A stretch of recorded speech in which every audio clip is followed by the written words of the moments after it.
சர்வேஸ்வரி ராஜேஸ்வரி அங்காள பரமேஸ்வரி ஆதி பராசக்தி, நான் நினைச்சது நடக்கணும், இங்க கேட்கறது கிடைக்கணும். வடிவுடைய அம்மா, நான் இருக்கும்போது நிச்சயமா நடக்கும். ஊரை காப்பாத்துற, உலகத்தை காப்பாத்துற, உள்ள இருக்கிற பண்ணைய காப்பாத்துற, வெளியில நிக்கிறவ என்னது? உன்னை காப்பாத்துற. நல்ல வேளை நான் பதறிட்டேன். என்ன விஷயமா வந்த? வட்டிக்கு பணம் வாங்கிட்டேன். வட்டிக்கு பணமா? ஏயா, எலும்ப தவிர வேற எதுவுமே இல்ல, எதை வச்சு பணம் கேக்குற? என்ன வச்சுதான்? உன்ன வச்சுக்கவா? உன்னை வச்சுக்க முடியாம தானே உன் பொண்டாட்டி இன்னொருத்தனோட ஓடி போயிட்டா. அந்த இன்னொருத்தனை நீதானே? யோ, அதெல்லாம் இங்க பேசாத, நம்ம வீட்டுல வந்து பேசு. நம்ம வீடு என் வீடு, நம்ம வீடு அடிச்சா விளமா அடிச்சுக்காத, நின்னுற போகுது. உன் பொண்டாட்டி என் பொண்டாட்டி ஆகும்போது அது நம்ம வீடு ஆகக்கூடாதா? நீ என்னையா என்ன சொல்ல நினைக்கிற? சுண்ணாம்பு கால்வா மேல கடன் கேக்குறான். நாங்க சுயஸ் கால்வா மேலேயே பணம் கொடுக்க மாட்டோம், சுண்ணாம்பு கால்வா மேலையா?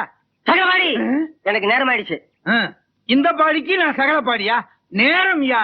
என் பாடியை கொஞ்சம் நிறுத்து. யாரை கேட்டு ஆட்டின? எல்லாமே புடியில வச்சிருக்கான்.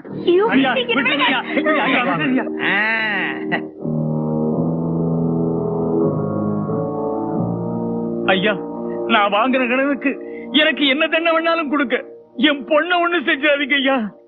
தொடல, வாங்கின கடனை பைசல் பண்ணலனா எந்த பொருள் மேல கடன் வாங்குறீங்களோ அந்த பொருளை தூக்கிட்டு வரதா எங்க வழக்கம். இப்படித்தான் போன வருஷம் ஒருத்தனுக்கு பண்ணி மேல கடன் கொடுத்தோம், அவன் கொடுக்கல, அந்த பண்ணியவே நாங்க தூக்கிட்டு வரல. இந்த பார், உன் பொண்ணை நான் ஒண்ணும் செய்ய மாட்டேன். என் பொண்டாட்டியை தவிர வேற எந்த பொண்ணையும் நான் நினைச்சு கூட பாக்குறது இல்லைங்கிறது இந்த ஊருக்கு இல்ல, இந்த உலகத்துக்கே தெரியும். அப்படி போட அணுகுண்டா.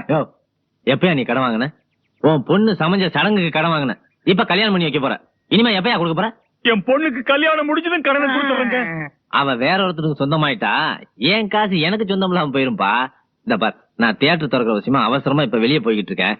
இனிமே உன்னால கடன் அடைக்க முடியாது. உன் பொண்ணை பண்ணையில வேலைக்கு விடு, வேலை செஞ்சாது அவ கடன் அடைக்கட்டும். ஐயா, வேலை கொடுத்தாலும் அழுகுறீங்க, வேலை கொடுக்கலனாலும் அழுகுறீங்க. சொல்றத கொஞ்சம் கேளுங்க ஐயா. அவங்க அப்பா சொன்னாலே கேட்க மாட்டாரு, நீ சொன்னா கேட்கணுமா? கருணை காட்டுங்க ஐயா. கருணை காட்ட மாட்டாரியா? ஐயா, பார்த்தா பாவமா இருக்குங்க. நீ சொல்றியா பாவமா இருக்குன்னு? உன்னை பார்த்தா ஐயோ பாவமா இருக்க. யாரு அவங்க நல்ல காரியத்துக்கு போகும்போது வீட்டு வாசல் வந்து கண்ணை கசக்கிட்டு இழுத்துட்டு போன இழுத்துட்டு போக தேவையில்லை.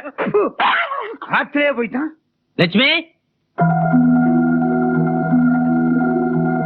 லட்சுமி, உங்க அண்ணன் நல்ல காரியத்துக்காக வெளியே போறேன், வழக்கம் போல சிரிச்ச முகத்தோட எதிர்த்தாப்புல நடந்து வாமா, அப்பதான் போற காரியம் நல்லபடியா நடக்கும். போ. சரிண்ணா.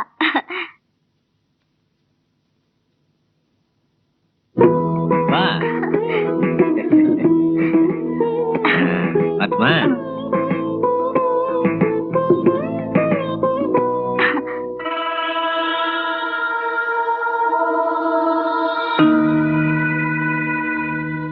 நீங்க என்ன நினைக்கிறீங்கன்னு எனக்கு புரியுதுங்க. நீங்க வெளியே போகும்போது உங்க தங்கச்சி லட்சுமி எதிரில வர சொல்லி அவங்க முகத்தை பாத்துட்டு போவீங்க. இப்ப அந்த லட்சுமி இல்லைன்னு வருத்தப்படுறீங்க. லட்சுமி இல்லைன்னா என்னங்க, நம்ம அம்மா பேரும் அண்ணன் லட்சுமி தாங்க, அவங்க முகத்தை பாத்துட்டு போங்க. போற காரியம் உருப்பிட்ட மாதிரிதான், ஸ்ரீதேவி முகத்தை தான் பாக்கணும்.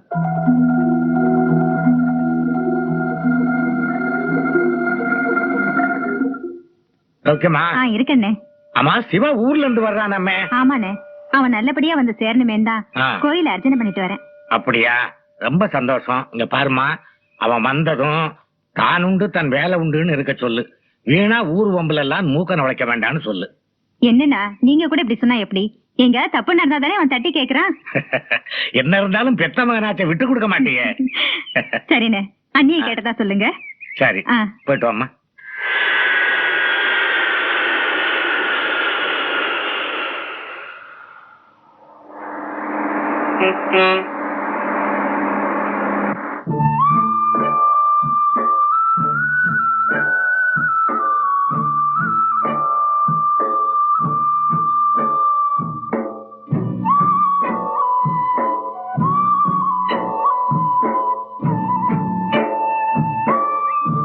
அட சிவா தம்பி, இப்பதான் வர்றீங்களா? ஆமாண்ணே. சௌக்கியமா? நல்ல சௌக்கியம். என்ன தம்பி நடந்தே வர்றீங்க, அதுவும் கையில சுமையோட? நம்ம ஊரை பார்த்து ரொம்ப நாள் ஆச்சா, அப்படியே ஊரை பார்த்துட்டு பொடி நடையா வீடு போய் சேர்ந்துலாம் தான். சரி, பொட்டி கொடுங்க, நான் வீட்டுல கொண்டு சேர்த்துறேன். வேணாம் தம்பி, வேணாம் சொல்றேன். பரவாயில்ல, கொடுங்க.